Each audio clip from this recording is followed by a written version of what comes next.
Karenanya dalam konsep khilafah Islamiyah yang ditawarkan FPI di era kekinian, di zaman modern ini, bukan konsep khilafah yang menghapus negara-negara Islam, bukan konsep khilafah yang menghapus NKRI, tapi konsep khilafah yang membangun sinergi kerjasama yang harmonis antar negara-negara Islam, sehingga sekat-sekat yang tidak perlu ke depan bisa dihilangkan melalui musyawarah sesama negara-negara Islam.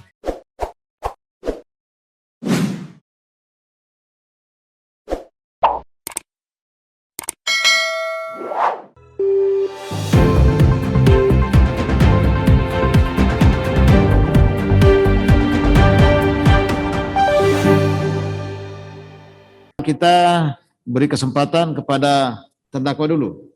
Ya, Habib ya. Ya, silakan. Ya. Baik, terima kasih Majelis Hakim yang mulia. Sebelum saya bacakan Majelis Hakim, saya mohon izin, ada bagian-bagian yang sama isinya atau kurang lebih hampir serupa dengan pledoi yang Mega Mendung, saya tidak akan bacakan lagi. Tapi saya mohon itu dianggap sudah dibaca. Baik, bukan berarti diabaikan. Ya, baik, Nah, silakan. jadi untuk pembuka pendahuluan itu saya tidak baca lagi. Ya. Nah, saya tidak baca lagi. Kemudian untuk bab 1 saya tidak baca Majelis Hakim. Ya, baik. Nah, sampai halaman 14 saya tidak baca. Untuk bab 2 itu terbagi menjadi 3 pasal. Pasal 1 dan 2 saya tidak baca lagi. Ya. Tapi di bagian pasal 3 soal manipulasi fakta, saya perlu baca. Silakan. Karena ada beberapa hal yang perlu saya sampaikan. Ya, silakan. Dan nanti mohon maaf fakta persidangan saya tidak bacakan lagi. Ya, saya baik. langsung kepada poin-poinnya saja. Ya, baik. Di bab baik. 4. Jadi bab 3 saya tidak bacakan lagi. Ya. Baik, mohon izin Majelis Hakim, Silakan. saya langsung mulai saja. Bismillahirrahmanirrahim. Alhamdulillahirabbil alamin.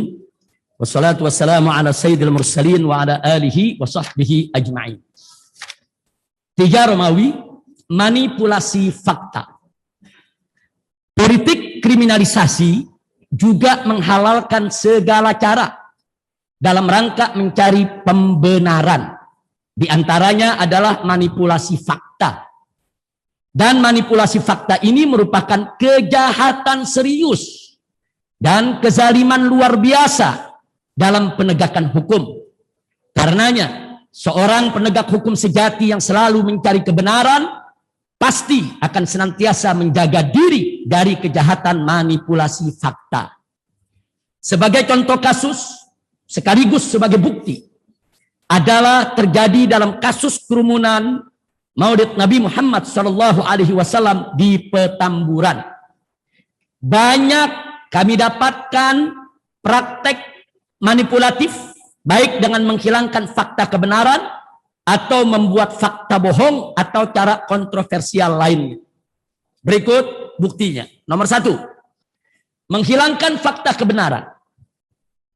Banyak fakta persidangan kasus kerumunan Maulid Nabi Muhammad SAW di Petamburan, baik berupa keterangan saksi fakta yang kuat maupun pendapat ahli yang bagus, diabaikan begitu saja oleh jaksa penuntut umum karena tidak sesuai dengan syahwat mencari pembenaran dalam praktek politik kriminalisasi. Antara lain, A.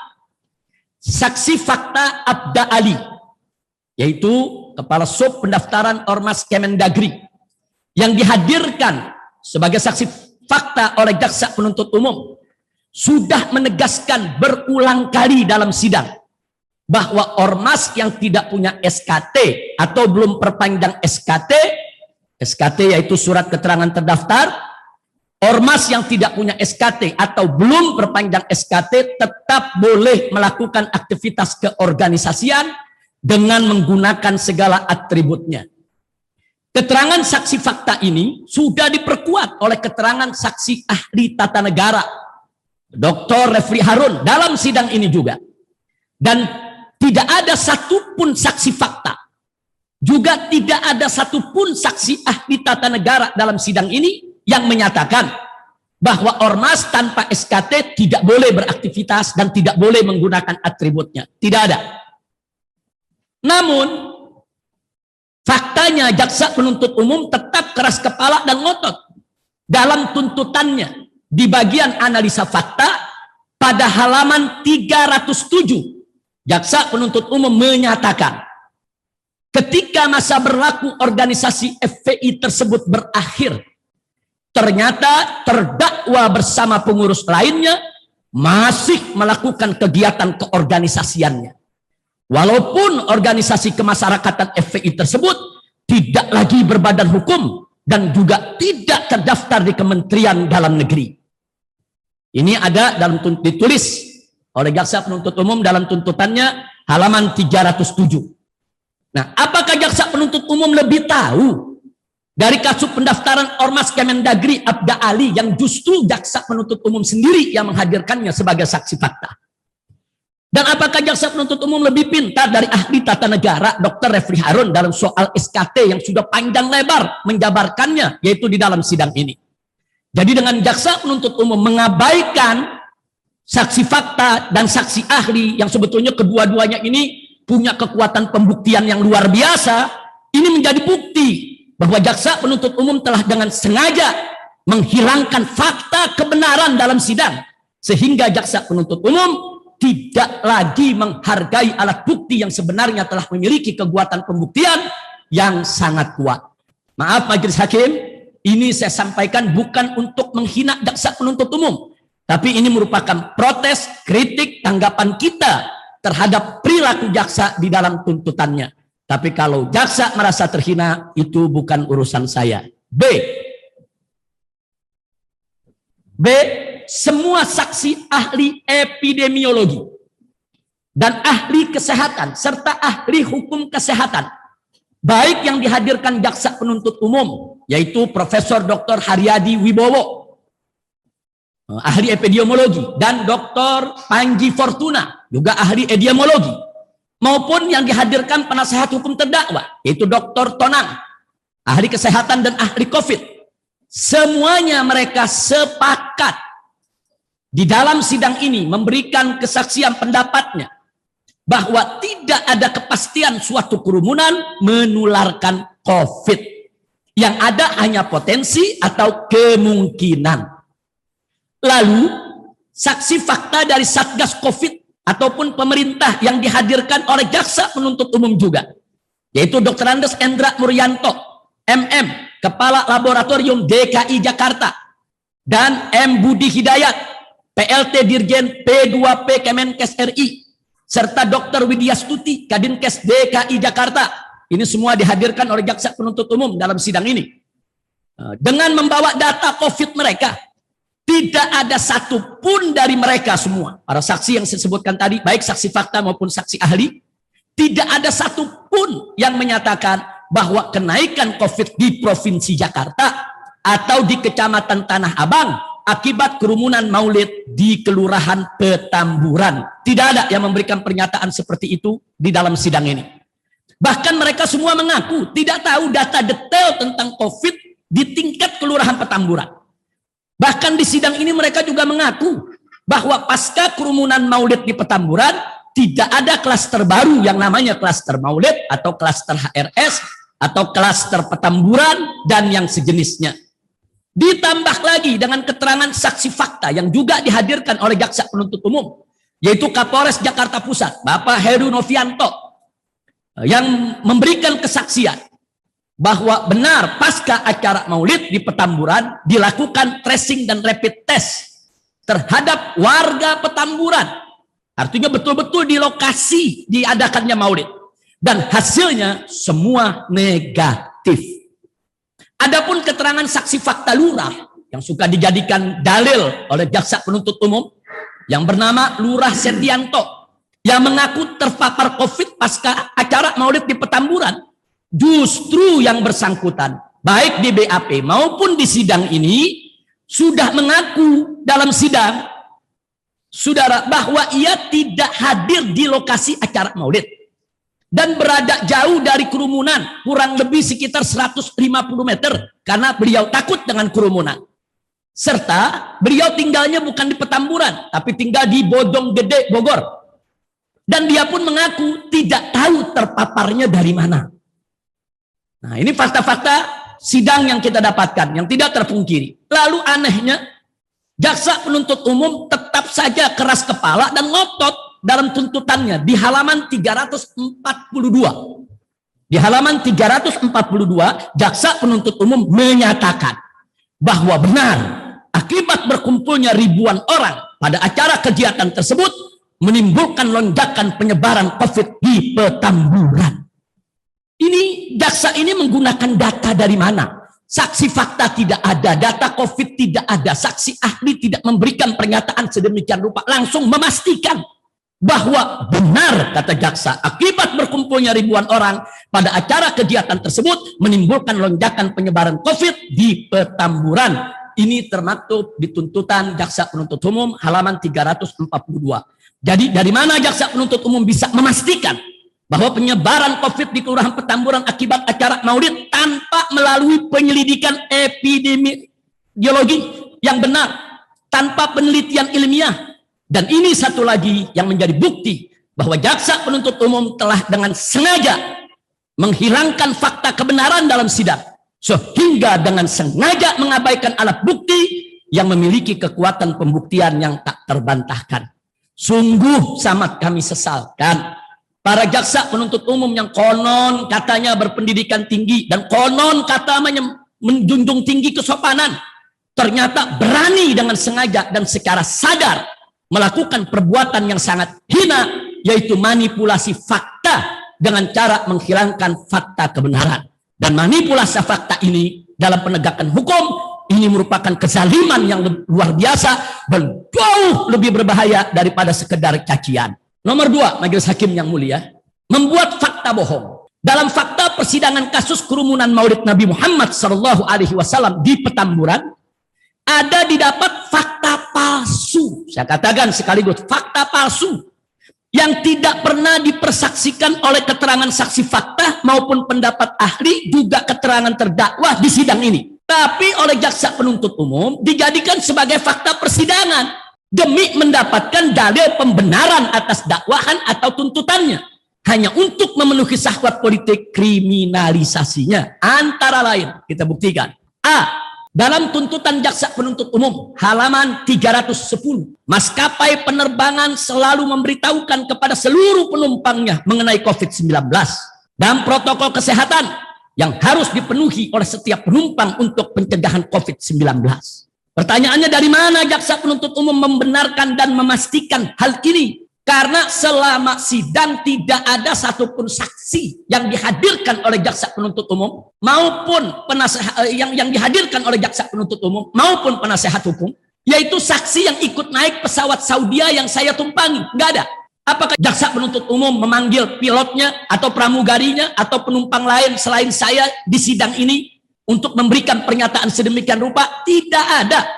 Justru terdakwa, saat pemeriksaan terdakwa ditanya oleh jaksa, terdakwa menjawab bahwa terdakwa tidak melihat dan tidak mendengar hal itu. Bahkan di dalam pesawat saja terjadi pelanggaran prokes, full kursi dengan kursi saling berdekatan. Itu duduknya. Jadi sekali lagi, ini bukti bahwa jaksa penuntut umum telah mengarang cerita sehingga menjadi fakta bohong persidangan. Baiklah. Yang B ini yang paling fatal, majelis hakim. Saya akan bacakan pelan-pelan karena ini fatal sekali. Fatal sekali. Ini bukan sekedar kesalahan biasa, tapi saya akan buktikan. Jaksa penuntut umum di ruang sidang ini tatkala membacakan tuntutannya, dan sidang itu, sidang tuntutan diumumkan oleh ketua majelis hakim, terbuka untuk umum dan disiarkan secara streaming oleh streaming Pengadilan Negeri Jakarta Timur. Artinya tuntutan yang dibaca oleh jaksa penuntut umum disaksikan oleh khalayak ramai di seluruh Indonesia. Nah, yang ingin saya sampaikan adalah bahwa jaksa membaca tuntutannya halaman 322 dan 323. Dan apa yang dibaca tidak pernah diklarifikasi atau diperbaiki secara lisan supaya khalayak ramai juga tahu kalau pernyataan itu salah. Dia hanya memberikan koreksi dengan paraf, dicoret, paraf, selesai. Lalu bagaimana dengan yang udah diucapkan, yang jutaan orang sudah dengar? Sampai saat ini masyarakat khalayak ramai mempertanyakan pertanyaan jaksa tersebut. Saya bacakan lengkapnya majelis hakim. Dalam tuntutan yang dibuat oleh jaksa penuntut umum halaman 322 dan 323 sebagai berikut. Beberapa contoh kasus penerapan pasal 160 KUHP antara lain, kata jaksa. A. Putusan Mahkamah Agung nomor 1120 K/P/2010. Berdasarkan putusan ini diketahui bahwa terdakwa Muhammad Rizik bin Sayyid Hussein Shihab alias Habib Muhammad Rizik Shihab terbukti telah dengan sengaja mengumpulkan karyawan di bagian bongkar muat barang sejumlah 30 orang untuk tidak bekerja dalam kurung mogok kerja di PT Mas Nagori Bandar Tinggi dengan alasan perusahaan tidak menerima keberadaan SPTI, yaitu Serikat Pekerja Transportasi Indonesia. Pimpinan terdakwa Muhammad Rizik bin Sayyid Hussein Shihab alias Habib Muhammad Rizik Shihab. Karena PT Mas Indah mempunyai SPSI, yaitu Serikat Pekerja Seluruh Indonesia yang sah. Akibat hasutan terdakwa Muhammad Rizik bin Sayyid Hussein Shihab alias Habib Muhammad Rizik Shihab tersebut di atas, PT Mas Nagori telah dirugikan sebesar 300 juta rupiah. Dan para buruh yang dihasut oleh terdakwa Muhammad Rizik bin Sayyid Hussein Shihab alias Habib Muhammad Rizik Hussein Shihab tidak menerima gaji dari PT Mas Nagori. Kasus ini bergulir hingga kasasi.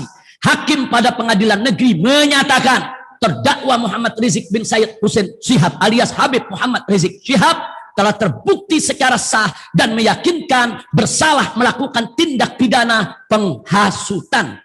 Yang mana atas tindak pidana tersebut terdakwa Muhammad Rizik bin Sayyid Hussein Shihab alias Habib Muhammad Rizik Shihab dijatuhi pidana penjara selama 6 bulan. Hakim pada tingkat banding dan kasasi menguatkan putusan pengadilan negeri tersebut. Saya lanjutkan. B. Putusan Mahkamah Agung nomor 426K/P/2011 atas nama Rizik bin Sayyid Hussein Shihab alias Habib Muhammad Rizik Shihab menghasut masyarakat untuk menghakimi sendiri korban dengan cara-cara sadis. Muhammad Rizik bin Sayyid Hussein Shihab alias Habib Muhammad Rizik Shihab memprovokasi warga-warga di depan umum di desanya untuk melakukan perbuatan yang melanggar hukum, yaitu menganiaya korban.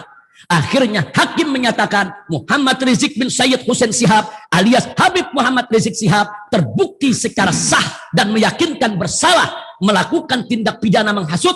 Hakim menjatuhkan pidana terhadap Muhammad Rizik bin Sayyid Hussein Shihab alias Habib Muhammad Rizik Shihab oleh karena itu dengan pidana penjara selama 4 tahun. Majelis hakim yang mulia, cerita di atas yang ada ditulis termaktub diketik oleh jaksa penuntut umum di dalam tuntutannya halaman 322 323, cerita di atas adalah tidak benar. Dan pencantuman nama Muhammad Rizik bin Sayyid Hussein Shihab alias Habib Muhammad Rizik Shihab dalam isi putusan Mahkamah RI di atas adalah satu kebohongan besar. Dan itu merupakan fitnah keji. Karenanya saya adalah Muhammad Rizik bin Sayyid Hussein Shihab alias Habib Muhammad Rizik Shihab tidak pernah melakukan tindak pidana sebagaimana tersebut dalam 2 putusan Mahkamah Agung yang dibacakan oleh jaksa penuntut umum di ruangan sidang ini yang disiarkan secara streaming seluruh Indonesia. Dan itu belum diklarifikasi oleh jaksa penuntut umum secara nasional. Jaksa penuntut umum hanya menyerahkan tuntutan, dia hanya coret nama Rizik, kemudian dia paraf. Tanpa kata-kata, tidak ada diminta maaf, ini salah ketik, ini tipe, ini salah copy paste. Tidak ada pesan begitu. Saya tidak tahu kalau jaksa penuntut umum apakah mengatakan itu kepada hakim, tapi kepada saya, kepada para penasihat hukum, tidak ada satu kata pun klarifikasi daripada jaksa penuntut umum. Jadi sekali lagi, di sini ini sangat berbahaya sekali, karena jutaan orang dengar. Orang yang salah dengar nih, Habib Rizik melakukan kesadisan, ini penjahat bagaimana? Bahkan saya ingat betul, pada saat itu dibacakan, tadinya saya ingin interupsi, tapi saya ragu. Apakah lagi mengandaian? Mungkin lagi mengandai-ngandai. Kadang-kadang kan ada mengandai-ngandai. Bahkan saya sempat pandang-pandangan dengan panitera. Saya ragu nih kok ada nama saya disebutkan. Nah, tapi ternyata begitu saya buka daripada tuntutannya, betul nama saya memang dicantumkan dan sudah saya bacakan tadi. Baik, jika dalam kutipan 2 putusan Mahkamah Agung Republik Indonesia di atas ada kesalahan penulis, mungkin akibat copy paste atau lainnya, sebagaimana jaksa penuntut umum berusaha memperbaikinya dengan mencoret dan memberi paraf, dalam tuntutan yang diberikan ke terdakwa, tapi tanpa ada pemberitahuan lisan atau tulisan atas perbaikan tersebut, yaitu kepada saya maupun penasehat hukum.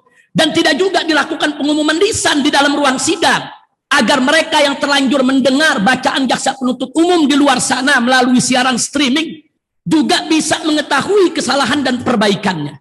Maka terdakwa menganggap ini adalah penyebaran berita bohong yang bisa menimbulkan keonaran, karena terdakwa maupun pengikut terdakwa tidak akan terima, dan ini bisa berpotensi menimbulkan marah besar umat. Sekaligus ini merupakan penyebaran hoax lewat ITE dan juga fitnah yang menyamarkan nama baik terdakwa. Parahnya itu dilakukan dalam forum sidang terhormat di depan majelis hakim yang mulia. Karenanya majelis hakim yang mulia, terdakwa meminta dengan hormat kepada jaksa penuntut umum untuk meminta maaf dan mengumumkan secara terbuka lewat video streaming ini kesalahan fatal tersebut dan perbaikannya di dalam ruang sini ini juga, agar publik baik yang ada dalam ruang sidang maupun yang di luar yang mengikuti siaran streaming menjadi tahu ada kesalahan typo, ada kesalahan copy paste, dan tahu juga tentang perbaikannya. Kita tidak minta banyak. Kalau jaksa penuntut umum cukup satu kata minta maaf, kami akan berlapang dada untuk memaafkannya. Semoga Allah Subhanahu wa taala memaafkan semua kehilafan dan kesalahan kita. Tapi tetap harus ada klarifikasi. Namun, jika jaksa penuntut umum enggan meminta maaf dan enggan memperbaiki kesalahan tersebut, maka saya akan kuasakan kepada tim penasehat hukum saya untuk membuat laporan dan memproses hukum bahwa para jaksa penuntut umum dengan dugaan pelanggaran pidana penyiaran kebohongan dengan sengaja yang menimbulkan keonaran, dan dugaan pidana pelanggaran penyebaran hoax lewat ITE, serta dugaan pelanggaran pidana pencemaran nama baik berupa fitnah keji, sekaligus dugaan pelanggaran pidana menghasut orang lain agar supaya marah setelah mendengar perilaku saya yang digambarkan oleh jaksa penuntut umum sangat keji dan sadis. Ini saya nilai sebagai hasutan supaya orang benci kepada saya digambarkan sesadis itu. Jadi sekali lagi, masalah ini kami serahkan kepada majelis hakim yang mulia. Kami tidak ingin ini diperpanjang. Kalau jaksa penuntut umum mengklarifikasi pernyataan tersebut, kami sangat memaklumi itu kesalahan typo, itu kesalahan copy paste. Tapi masyarakat di luar yang nonton streaming harus tahu kalau itu ada kesalahan. Karena itu belum diklarifikasi. Jaksa membaca 2 poin itu secara lengkap di majelis ini. Bahkan selesai sidang kami sempat berdiskusi dengan penasehat hukum. Ini ada apa nama saya disebut? Saya kurang jelas. Apa pengandaian atau apa? Nah, ya. Penasehat umum juga ini. Jadi saya minta nanti kebijaksanaan majelis. Nanti ditanggapi dalam repliknya ya. Baik. Nanti dalam replik. Jadi saya minta itu saja. Sekali lagi, kalau jaksa penuntut umum dengan jiwa besar meminta maaf, kita maafkan. Yang penting ada klarifikasi, no problem. Itu kekhilafan biasa. Tapi kalau tidak memaafkan, saya akan kuasakan kepada penasihat hukum untuk memproses ini secara hukum. Karena ini sangat merugikan saya dan umat. Berikutnya, setelah itu majelis hakim, sebagaimana saya sampaikan tadi, bab 3 kita lewati, tapi bukan berarti diabaikan majelis hakim.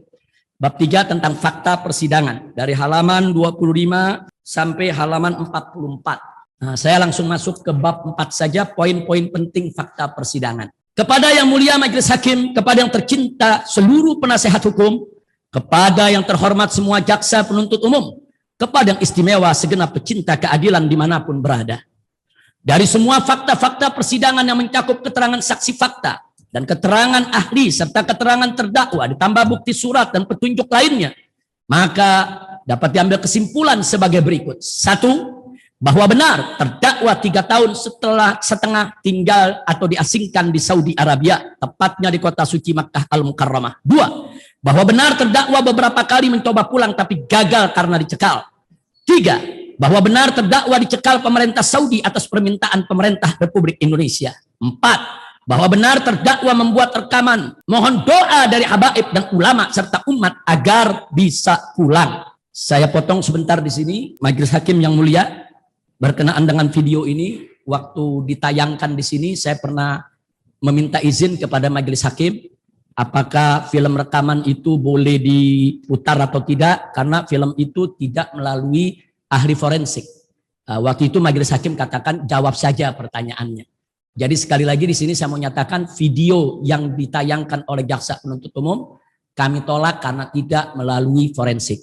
Yang saya jawab bukan tentang video, tapi yang saya jawab pertanyaan JPU. Apa betul Anda umumkan ini? Apa betul Anda bicara agenda? Apa betul Anda begini? Itu yang saya jawab. Jadi saya tidak mau membenarkan video tersebut karena tidak melalui pemeriksaan ahli forensik.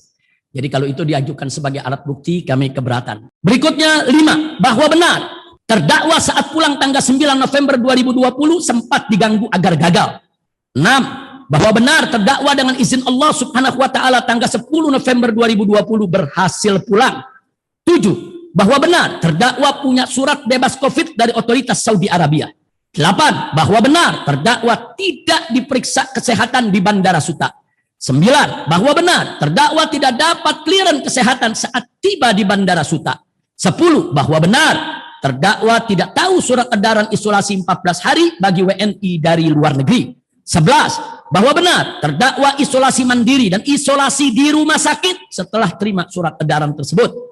12, bahwa benar kerumunan Bandara Soekarno-Hatta di Cengkareng adalah spontan tanpa panitia. 13, bahwa benar Menko Polhukam Bapak Mahfud MD mengizinkan masa menjemput terdakwa di bandara. 14, bahwa benar terdakwa berdiri di sunroof mobil untuk menenangkan dan mengurai kerumunan massa. 15, bahwa benar ada peringatan maulid dan pengajian akbar di banyak tempat saat pandemi selain peringatan maulid di Petamburan. Dan itu sudah terjadi sebelum maulid Petamburan digelar. 16, bahwa benar acara maulid Nabi SAW di Petamburan tidak dilarang Pemkot Jakarta Pusat. 17, bahwa benar acara maulid di Petamburan tidak dicegah dan tidak dibubarkan oleh Polres Jakarta Pusat. 18, bahwa benar acara maulid di Petamburan didukung oleh Dinas Perhubungan DKI Jakarta. 19, bahwa benar acara maulid Nabi SAW salah satu agenda acaranya adalah ijab qabul akad nikah. 20, bahwa benar ada surat pemberitahuan acara maulid ke instansi berwenang. 21, bahwa benar panitia maulid ada koordinasi dengan polisi, Satpol PP dan Dishub DKI Jakarta pada saat menggelar acara maulid. 22, bahwa benar tidak ada penutupan jalan, yang ada adalah jalan tertutup massa.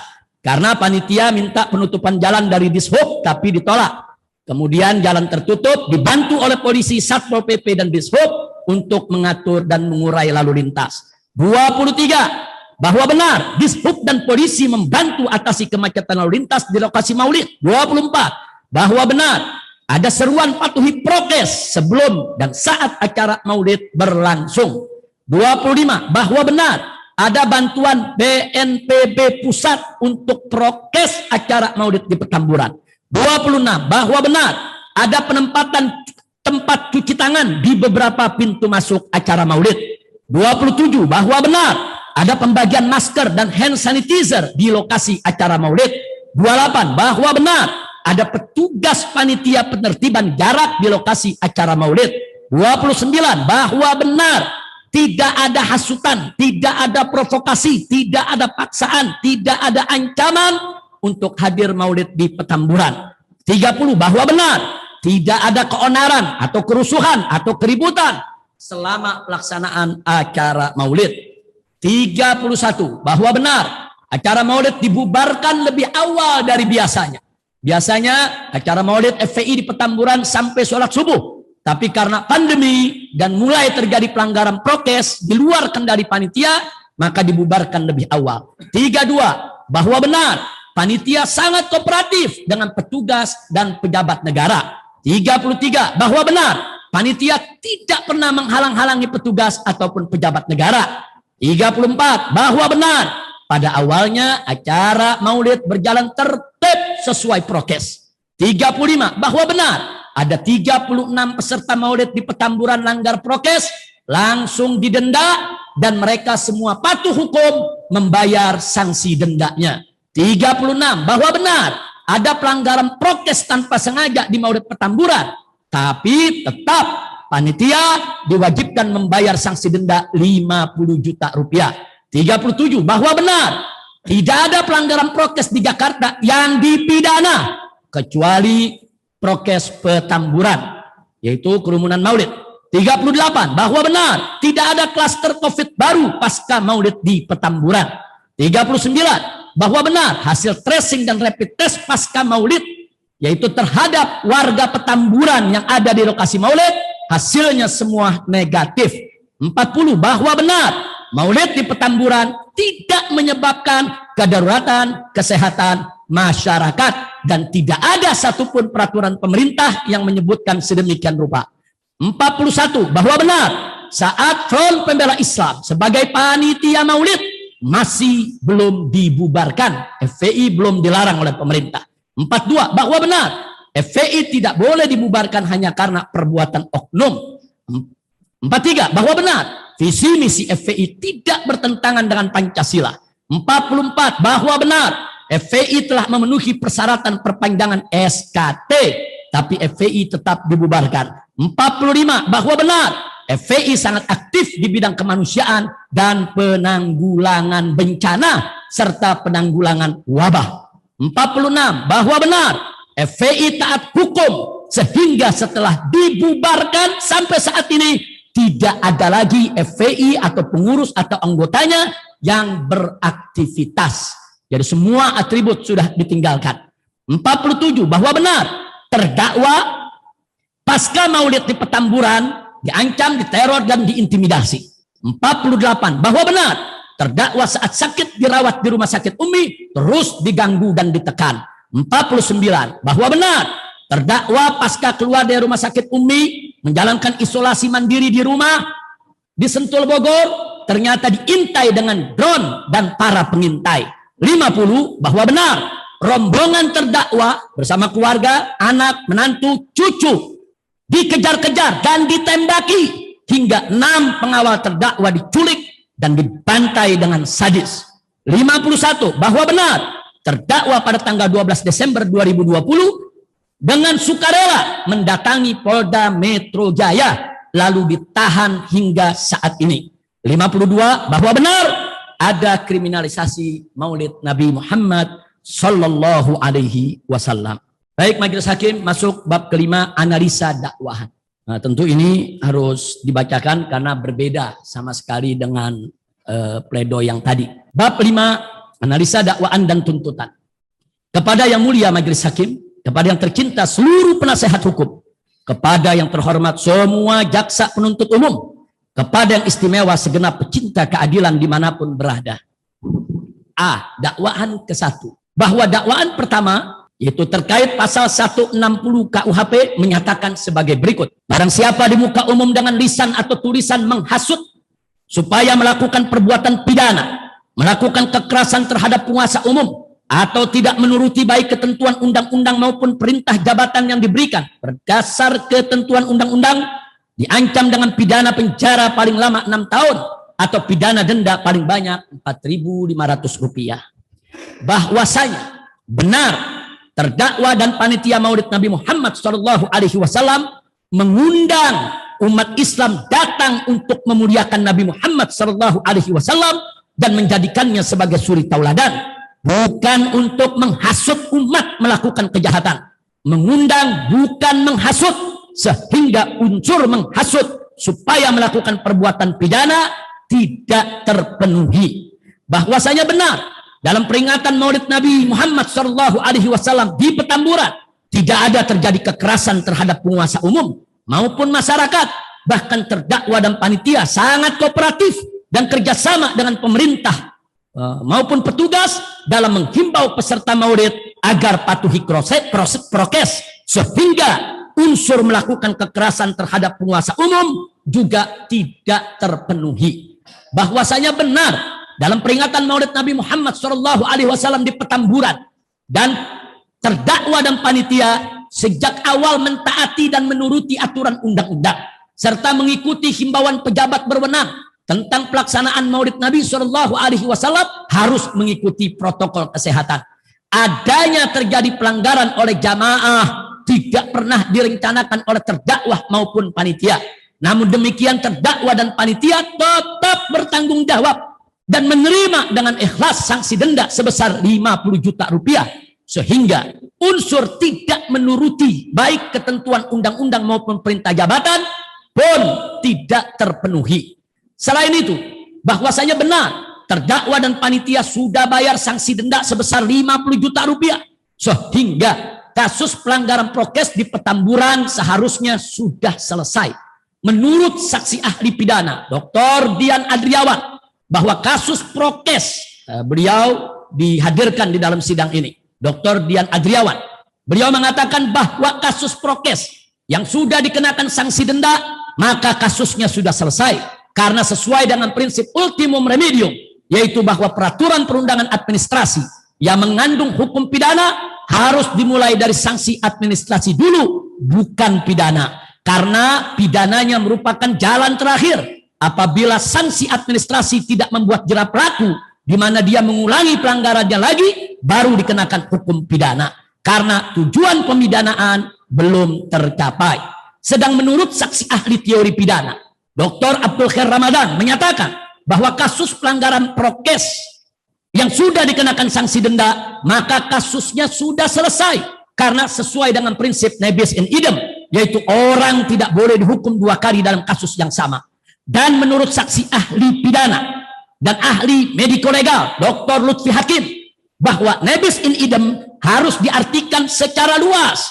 Jangan hanya dimaknai pembayaran dendanya harus yang dengan putusan hakim. Karena orang tidak boleh dihukum 2 kali dalam kasus yang sama. Inti masalahnya pada sanksi hukumnya, bukan pada putusan hakimnya. Ditambah lagi bahwa benar sepanjang jalan persidangan kasus kerumunan Maulid Nabi Muhammad SAW di Petamburan ini, jaksa penuntut umum tidak pernah menghadirkan korban hasutan. Tidak ada satupun korban hasutan, karena pasal hasutan harus ada yang menghasut dan harus ada yang terhasut. Jaksa penuntut umum menghadirkan terdakwa sebagai penghasut, begitu juga kawan-kawan terdakwa dari panitia. Tapi selama persidangan tidak ada satu saksi pun yang menjadi korban hasutan yang dihadirkan di persidangan ini. Sehingga pasal ini tidak bisa dibuktikan. Tidak sampai di situ. Bahkan dalam kasus ini, jaksa penuntut umum dengan sengaja tidak menghadirkan pelapor yang bernama Rianto Sulitsia SHMH, yang ternyata seorang polisi berpangkat Ibda. Padahal dalam 2 kasus lain yang terdakwa diadili, para saksi pelapor semua dihadirkan lebih awal di sidang. Karenanya tidak dihadirkannya pelapor oleh jaksa penuntut umum, walaupun itu hak jaksa penuntut umum. Namun menurut terdakwa itu merupakan perbuatan tidak fair dan tidak jantan. Bahkan terdakwa menilai bahwa jaksa penuntut umum dan pelapor sama-sama pengecut. Analisa lain yang juga tidak boleh dilupakan adalah bahwasanya jika undangan keagamaan dianggap sebagai hasutan kejahatan, maka saya khawatir ke depan azan panggilan sholat ke masjid dan undangan kebaktian di gereja serta himbauan ibadah di pura dan kelenteng juga akan dianggap sebagai hasutan kejahatan, sehingga ini akan menjadi kriminalisasi agama. Menurut terdakwa bahwasanya hanya manusia tidak beragama atau anti agama yang memfitnah undangan ibadah sebagai hasutan kejahatan. Dan menurut saksi ahli pidana yang hadir di sidang ini, yaitu Dr. Dian Adriawan, dalam sidang ini memberikan pandangan, beliau mengatakan hanya orang yang tidak waras yang menganggap kerumunan agama sebagai kejahatan. Kesimpulan, tak satupun unsur dalam pasal 160 KUHP yang terpenuhi sehingga harus dibatalkan demi hukum, apalagi sudah bayar denda sebesar 50 juta rupiah. Kemudian bahwa pasal 93 Undang-Undang Republik Indonesia nomor 6 tahun 2018 tentang kekarantinaan kesehatan menyatakan sebagai berikut: setiap orang yang tidak mematuhi penyelenggaraan kekarantinaan kesehatan sebagaimana dimaksud dalam pasal 9 ayat 1 dan atau menghalang-halangi penyelenggaraan kekarantinaan kesehatan sehingga menyebabkan kedaruratan kesehatan masyarakat, dipidana dengan pidana penjara paling lama 1 tahun dan atau pidana denda paling banyak 100 juta. Pasal ini tidak bisa dan tidak boleh diterapkan untuk kasus kerumunan Maulid Nabi Muhammad SAW di Petamburan, karena terdakwa dan panitia tidak pernah menghalangi penyelenggaraan kekarantinaan kesehatan dan tidak pernah terbukti dalam sidang ini. Bahkan terdakwa dan panitia sudah berusaha keras berdasarkan saksi-saksi fakta yang dihadirkan, khususnya saksi Adektas, bahwa terdakwa dan panitia sudah berusaha keras mematuhi penyelenggaraan kekarantinaan kesehatan dengan berbagai macam cara, antara lain menghimbau peserta maulid untuk patuhi prokes sebelum maupun saat pelaksanaan maulid, dan sudah menyediakan masker, hand sanitizer, tempat cuci tangan, dan bilik disinfektan, serta juga menyiapkan petugas untuk mengatur dan menjaga jarak peserta maulid, sehingga unsur tidak mematuhi penyelenggaraan kekarantinaan kesehatan tidak terpenuhi. Kemudian terdakwa dan panitia sejak sebelum hingga usai acara maulid sangat kooperatif dengan pemerintah dan semua petugas COVID dalam menghimbau peserta maulid di Petamburan agar patuhi prokes demi menjaga dan mematuhi penyelenggaraan kekarantinaan kesehatan, sehingga unsur menghalang-halangi penyelenggaraan kekarantinaan kesehatan juga tidak terpenuhi. Selain itu, pasal ini mensyaratkan harus menyebabkan kedaruratan kesehatan masyarakat, yaitu KKM. Untuk menetapkan kedaruratan kesehatan masyarakat harus memenuhi 2 syarat, yaitu pertama, harus ada penyelidikan epidemiologi yang memastikan bahwa kerumunan maulid Petamburan telah menyebabkan KKM. Dan kedua, harus ada peraturan pemerintah yang menetapkan bahwa kerumunan maulid Petamburan adalah penyebab KKM di wilayah Petamburan dan sekitarnya. Kedua syarat ini belum terpenuhi karena memang sampai saat ini belum dilakukan penyelidikan epidemiologi terhadap kerumunan maulid Petamburan, dan belum juga ada peraturan pemerintah yang menetapkan bahwa KKM wilayah Petamburan dan sekitarnya akibat kerumunan maulid di Petamburan tersebut, sehingga unsur menyebabkan kedaruratan kesehatan masyarakat pun tidak terpenuhi. Kesimpulan, tak satu pun unsur dalam pasal 93 Undang-Undang Nomor 6 Tahun 2018 tentang kekarantinaan kesehatan yang terpenuhi, sehingga harus dibatalkan demi hukum, apalagi terdakwa dan panitia sudah bayar denda sebesar 50 juta. Adapun pasal 55 ayat 1 ke 1 KUHP yang menyatakan sebagai berikut: 1. Dipidana sebagai pelaku tindak pidana. 1. Mereka yang melakukan, yang menyuruh melakukan, dan yang turut serta melakukan perbuatan.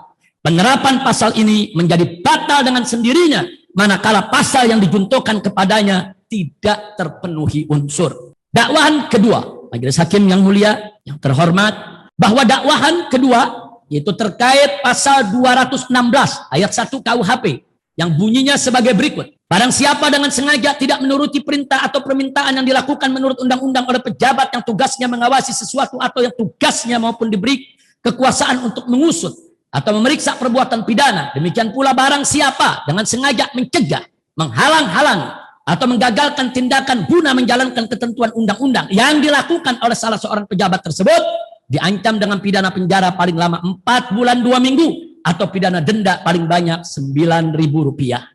Sebagaimana telah terdakwa uraikan tadi di atas dalam analisa dakwahan pertama, bahwasanya benar terdakwa dan panitia sejak sebelum dan saat serta sesudah pelaksanaan acara Maulid Nabi Muhammad SAW di Petamburan sangat kooperatif dengan semua pejabat dan petugas. Bahkan pemerintah ikut menyumbang ribuan masker untuk peserta maulid, dan masker tersebut dibagikan oleh panitia kepada peserta maulid, sehingga semua unsur pasal 216 ayat 1 KUHP tersebut seperti unsur tidak menuruti perintah atau permintaan yang dilakukan menurut undang-undang oleh pejabat, dan unsur mencegah, menghalang-halangi atau menggagalkan tindakan guna menjalankan ketentuan undang-undang yang dilakukan oleh salah seorang pejabat sama sekali tidak terpenuhi.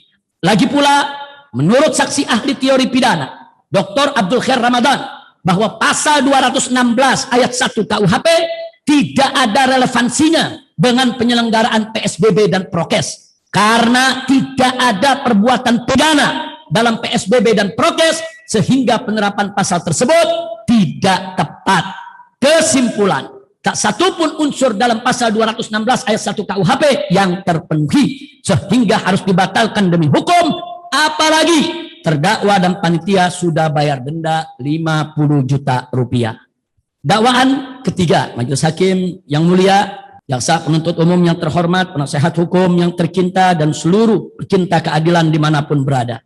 Dakwaan ketiga berkaitan dengan pasal 93 Undang-Undang Nomor 6 Tahun 2018 tentang kekarantinaan kesehatan yang menyatakan sebagai berikut: setiap orang yang tidak mematuhi penyelenggaraan kekarantinaan kesehatan sebagaimana dimaksud dalam pasal 9 ayat 1 dan atau menghalang-halangi penyelenggaraan kekarantinaan kesehatan sehingga menyebabkan kedaruratan kesehatan masyarakat, dipidana dengan pidana penjara paling lama 1 tahun dan atau pidana denda paling banyak 100 juta rupiah. Tadi pada analisa dakwaan pertama sudah diuraikan bahwa pasal ini tidak bisa dan tidak boleh diterapkan untuk kasus kerumunan Maulid Nabi Muhammad SAW di Petamburan karena terdakwa dan panitia tidak pernah menghalangi penyelenggaraan kekarantinaan kesehatan, bahkan sudah berusaha keras mematuhi penyelenggaraan kekarantinaan kesehatan dengan menghimbau peserta maulid untuk patuhi prokes sebelum maupun saat pelaksanaan maulid dan sudah menyediakan masker,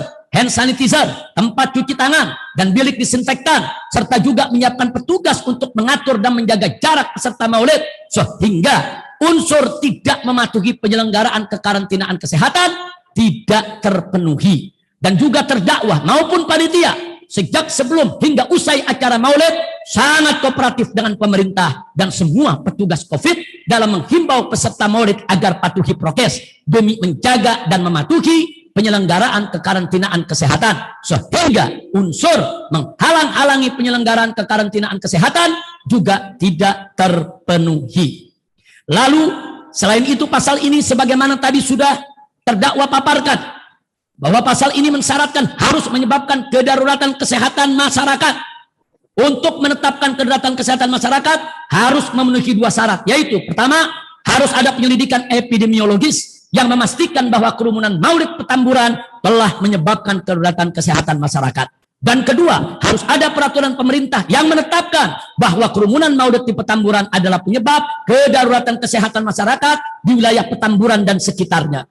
Kedua syarat ini belum terpenuhi karena memang sampai saat ini belum pernah dilakukan penyelidikan epidemiologis terhadap kerumunan Maulid di Petamburan dan belum ada juga peraturan pemerintah yang menetapkan kedaruratan kesehatan masyarakat wilayah Petamburan dan sekitarnya akibat kerumunan Maulid di Petamburan tersebut sehingga unsur menyebabkan kedaruratan kesehatan masyarakat pun tidak terpenuhi. Kesimpulan, tak satu pun unsur dalam pasal 93 Undang-Undang Nomor 6 Tahun 2018 tentang kekarantinaan kesehatan yang terpenuhi sehingga harus dibatalkan demi hukum, apalagi terdakwa dan panitia sudah membayar denda sebesar 50 juta rupiah. Dakwaan keempat berkenaan dengan pasal 14 ayat 1 Undang-Undang Republik Indonesia Nomor 4 Tahun 1984 tentang wabah penyakit menular yang menyatakan sebagai berikut: barang siapa dengan sengaja menghalangi pelaksanaan penanggulangan wabah sebagaimana diatur dalam undang-undang ini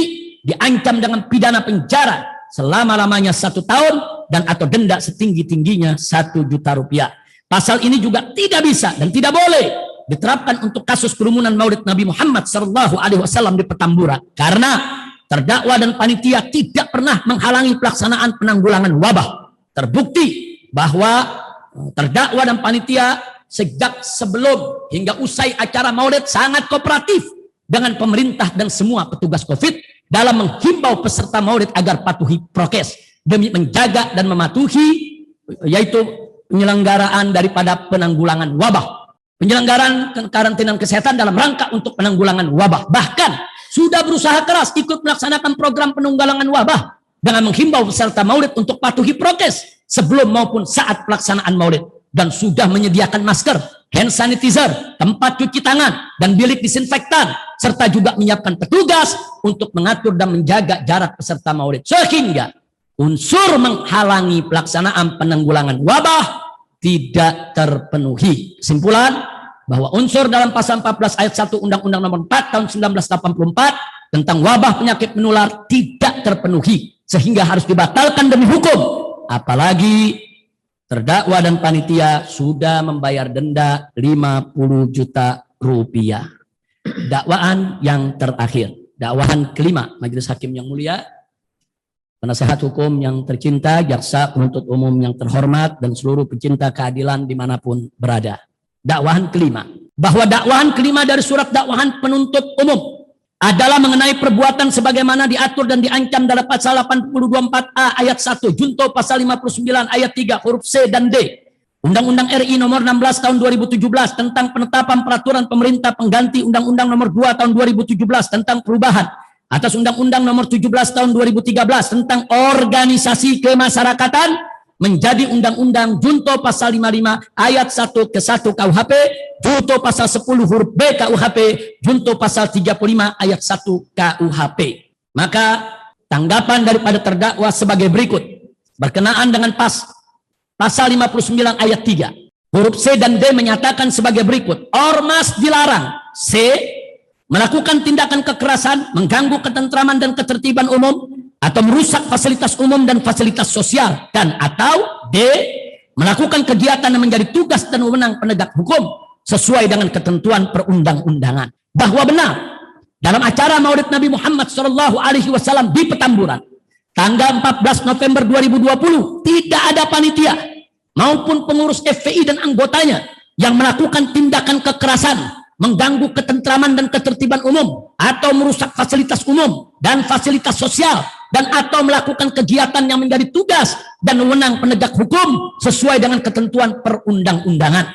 Sehingga semua unsur dalam pasal 59 ayat 3 huruf C dan D Undang-Undang nomor 16 tahun 2017 tersebut tidak terpenuhi, karena semua larangan ormas dalam pasal ini tidak ada yang dilanggar oleh panitia maupun pengurus FPI dan anggotanya, sehingga harus dibatalkan demi hukum. Bahwa pasal 82A ayat 1 menyatakan sebagai berikut.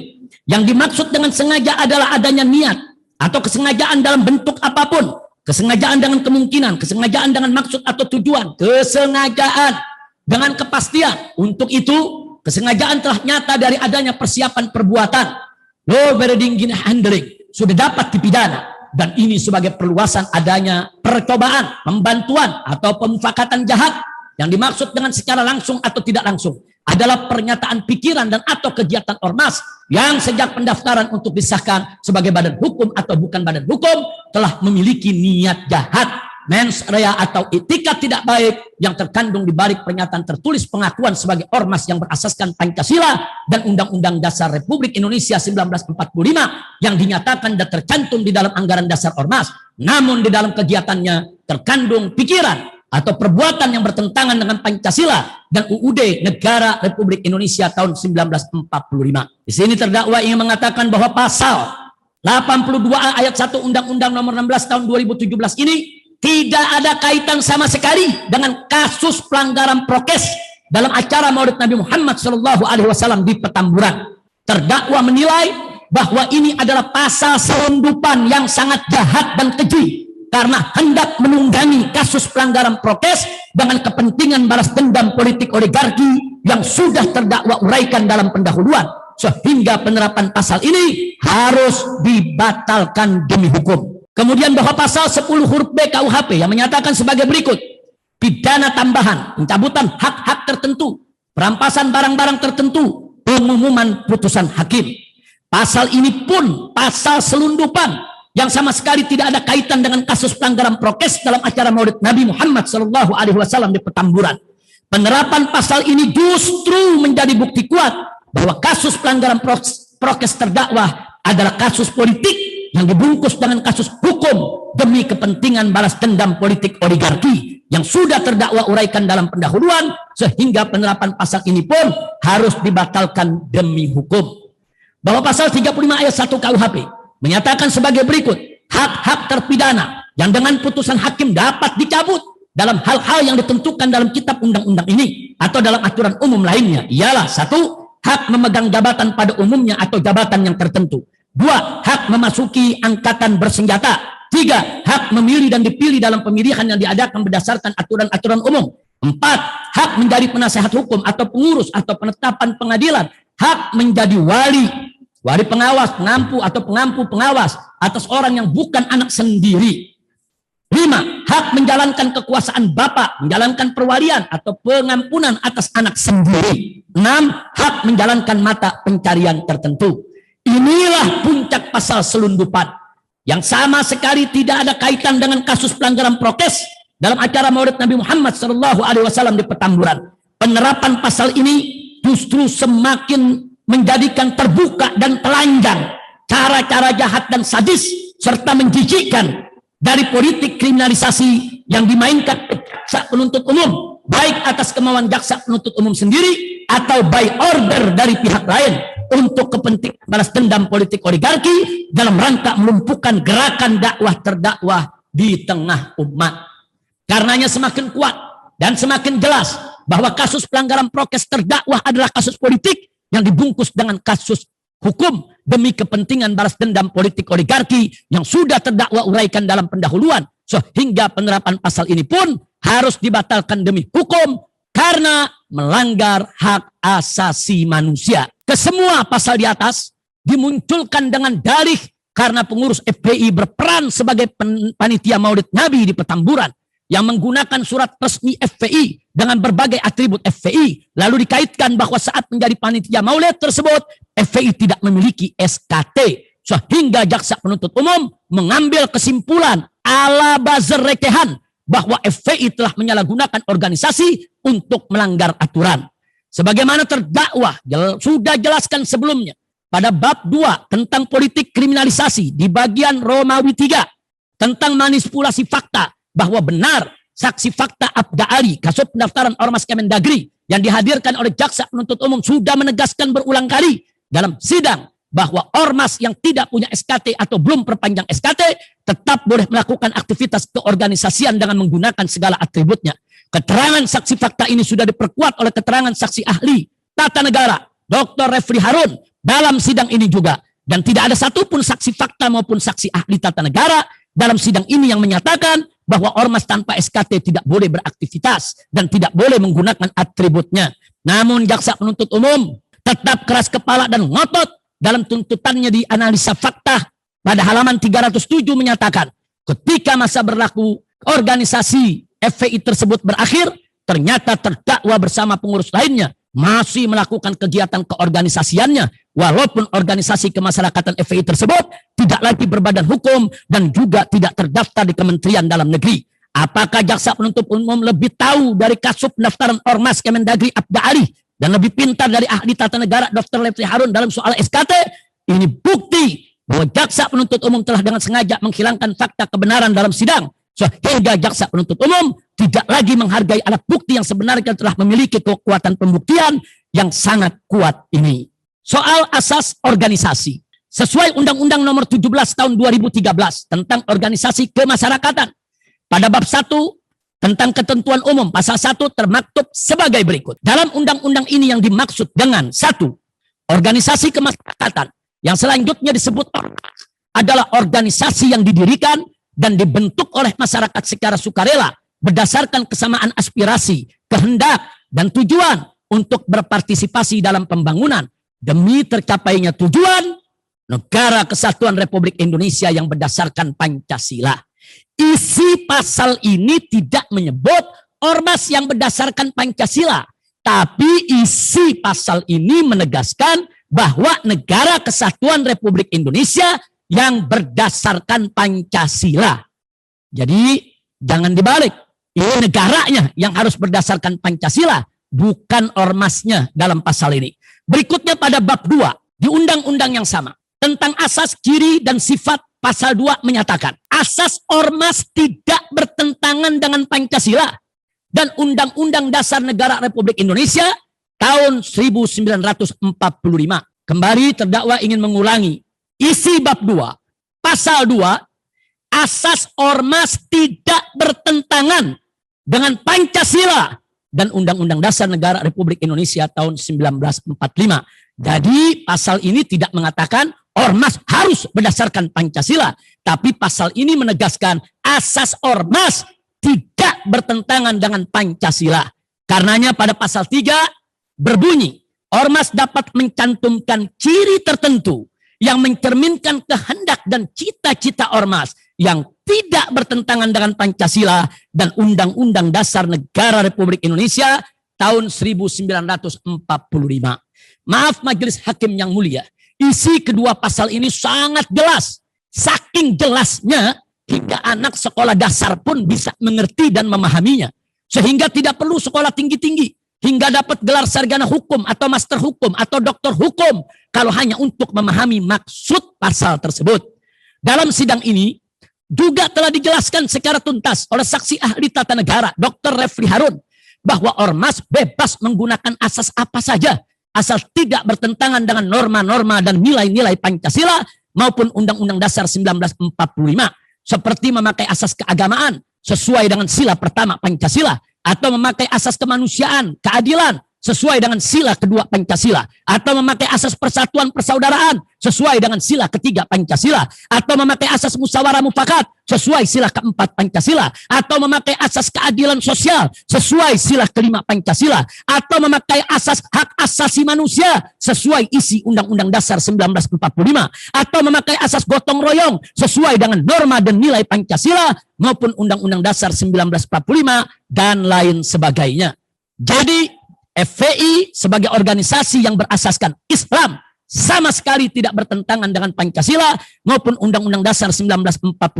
Karena Islam tidak bertentangan dengan Pancasila. Bahkan Pancasila adalah warisan ulama yang wajib dijaga dan dilestarikan oleh umat Islam. Jaksa penuntut umum dalam uraian dakwahan maupun tuntutan menyinggung soal visi misi FPI berkaitan dengan penerapan syariat Islam dalam naungan khilafah Islamiyah sesuai manhaj nubuwah. Lalu berasumsi bahwa itu telah menyimpang dari Pancasila dan Undang-Undang Dasar 1945. Kasihan. Jaksa penuntut umum tidak tahu dan tidak mengerti serta tidak paham tentang ajaran Islam, sehingga langsung menyimpulkan bahwa syariah dan khilafah bertentangan dengan Pancasila. Padahal di situ jelas tertulis syariah dan khilafah yang sesuai dengan manhaj nubuwah. Maksud manhaj nubuwah adalah sesuai dengan ajaran yang dibawa oleh Nabi Muhammad SAW, dan ajaran Nabi Muhammad SAW tidak ada yang bertentangan dengan Pancasila, karena Pancasila itu sendiri lahir dari rahim ajaran Islam, sehingga sila-sila dalam Pancasila tidak ada yang bertentangan dengan ajaran yang dibawa oleh Nabi Muhammad SAW. Alhamdulillah, terdakwa telah menjelaskan dalam persidangan ini tatkala ditanya oleh hakim ketua dari majelis hakim yang mulia dan terhormat, yaitu bahwa syariat Islam tidak bertentangan dengan Pancasila, bahwa syariat Islam telah diterima oleh Pancasila. Lalu terdakwa mengklasifikasikan syariat Islam menjadi 4, yaitu 1. Hukum syariat perorangan seperti sholat, zakat, puasa, haji dan lainnya. Jenis hukum syariat ini tidak pernah dilarang di negara Pancasila, bahkan dilindungi dan diayomi oleh negara Pancasila, sehingga bagian hukum syariat perorangan ini telah diterima dan telah berjalan di negara Pancasila, Negara Kesatuan Republik Indonesia. 2. Hukum syariah keluarga seperti perkawinan, perceraian, hak dan kewajiban suami istri, hak mengasuh anak, hingga soal wasiat dan warisan. Jenis hukum syariah ini juga tidak pernah dilarang di negara Pancasila, bahkan sudah dilembagakan dan diformalisasikan sebagai hukum positif dalam bentuk adanya pengadilan agama beserta sarana dan prasarananya, sekaligus dengan pengadaan kompilasi hukum Islam yaitu KHI yang dijadikan pegangan dalam berperkara di pengadilan agama. 3. Hukum syariat kemasyarakatan seperti pendidikan, ekonomi, perniagaan, dan perbankan serta lainnya. Jenis hukum syariah Islam ini pun tidak pernah dilarang di negara Pancasila. Buktinya sekolah-sekolah Islam seperti Taman Pendidikan Al-Quran, pesantren, madrasah ibtidaiyah, madrasah tsanawiyah, madrasah aliyah, dan universitas Islam, semuanya subur, menjamur, dan diakui oleh negara Pancasila, Negara Kesatuan Republik Indonesia. 4. Hukum syariat pidana seperti hukum pembunuhan, pencurian, perampokan, perzinahan, minuman keras, dan lainnya. Jenis hukum syariat Islam ini secara substansial keharamannya sudah terakomodir dalam hukum positif di negara Pancasila, sehingga baik dalam hukum syariat Islam maupun hukum positif negara Pancasila, semua perbuatan pidana tersebut tadi sama-sama dilarang dan sama-sama diberi sanksi hukum, hanya saja berbeda dalam jenis hukumnya. Namun demikian, negara Pancasila tidak pernah menutup diri atau menutup pintu dari pelembagaan dan formalisasi atau positivisasi hukum Islam selama diupayakan melalui jalur konstitusional. Oleh karena itu, Nanggro Aceh Darussalam di antara daerah khusus yang mendapatkan undang-undang boleh untuk melaksanakan syariat Islam di bidang pidana walaupun belum secara keseluruhan. Nah, upaya Front Pembela Islam untuk menerapkan syariat Islam secara konstitusional di Indonesia sama sekali tidak bertentangan dengan Pancasila maupun Undang-Undang Dasar 1945. Adapun soal khilafah Islamiyah, maka perlu dipahami bahwa itu termasuk dari ajaran Islam. Dan pandangan FPI tentang khilafah Islamiyah sesuai dengan ajaran Ahlus Sunnah wal Jamaah. Sehingga jauh berbeda dengan apa yang dipahami oleh ISIS dan kelompok ekstrim radikal takfiri yang suka mengkafir-kafirkan sesama Islam di luar Ahlus Sunnah wal Jamaah. Karenanya dalam konsep khilafah Islamiyah yang ditawarkan FPI di era kekinian, di zaman modern ini, bukan konsep khilafah yang menghapus negara-negara Islam. Bukan konsep khilafah yang menghapus NKRI, tapi konsep khilafah yang membangun sinergi kerjasama yang harmonis antar negara-negara Islam, sehingga sekat-sekat yang tidak perlu ke depan bisa dihilangkan melalui musyawarah sesama negara-negara Islam. Karenanya Majelis Hakim yang mulia, Front Pembela Islam menetapkan dalam anggaran dasar dan anggaran rumah tangganya bahwa FPI harus berperan aktif dalam upaya menyebarluaskan pemahaman Islamiyah sesuai syariat Islam melalui langkah-langkah logis realistis yang elegan dan bertanggung jawab serta dengan kondisi kekinian dunia Islam, antara lain: satu, bagaimana konsep khilafah Islamiyah FPI? Konsepnya adalah satu, mendorong peningkatan fungsi dan peran organisasi konferensi Islam. Dua, mendorong pembentukan parlemen bersama dunia Islam. Saat ini di Eropa ada parlemen bersama Eropa, bahkan di dunia sudah ada parlemen bersama, yaitu parlemen dunia. Salah satu pimpinannya adalah saudara Fadlizon. Beliau salah satu pimpinan parlemen bersama dunia. Nah, jadi kita ingin mendorong ada pembentukan parlemen bersama antar negara Islam. Tiga, mendorong pembentukan pasar bersama dunia Islam. Ada pasar Eropa, kenapa tidak perlu ada pasar bersama dunia Islam? Kemudian empat, mendorong pembentukan fakta pertahanan bersama dunia Islam. Di Eropa, itu ada fakta NATO. Kenapa dunia Islam tidak boleh membentuk fakta pertahanan? Lima, mendorong penyatuan mata uang dunia Islam. Eropa bisa menyatukan seluruh mata uang dengan euro. Kenapa negara-negara Islam tidak duduk musyawarah untuk menyatukan mata uangnya sehingga bisa bersaing dengan dolar maupun euro ataupun yuan? Kemudian yang keenam, mendorong penghapusan paspor dan visa antar dunia Islam. Di antara negara-negara Eropa, warganya kalau ingin saling berkunjung, mereka tidak perlu paspor. Cukup dengan menunjukkan kartu identitas, mereka bisa lintasi. Ini bisa diwujudkan antar dunia Islam. 7. Mendorong kemudahan asimilasi perkawinan antar dunia Islam. Agar bagaimana? Yaitu warga Malaysia mudah kawin dengan warga Indonesia mudah kawin dengan warga Pakistan, warga Arab, dan seterusnya. Tidak dipersulit. 8. Mendorong penyeragaman kurikulum pendidikan agama dan umum dunia Islam. 9. Mendorong pembuatan satelit komunikasi bersama dunia Islam. 10. Dan ini tidak kalah pentingnya, mendorong pendirian Mahkamah Islam Internasional. Karena bagaimana kekejaman Israel misalnya di Palestina, begitu mau diangkat ke PBB, selalu diveto. Karena itu kami mengusulkan negara-negara Islam perlu memiliki Mahkamah Islam Internasional untuk mengadili penjahat-penjahat perang dari manapun yang merugikan kemanusiaan. Inilah konsep khilafah Islamiyah menurut FPI, bukan konsep menghapus NKRI. Kami cinta NKRI, kami cinta Pancasila, kami mendukung Undang-Undang Dasar 1945. Demikian yang kami ingin jawab dari semua dakwahan yang ada Majelis Hakim. Akhirnya dalam jawaban ini tambahan yang kami berikan adalah bahwa jaksa penuntut umum terlalu berlebihan yaitu dalam kasus pelanggaran prokes ini, sampai meminta Majelis Hakim untuk memutuskan, yaitu mencabut hak-hak daripada terdakwa.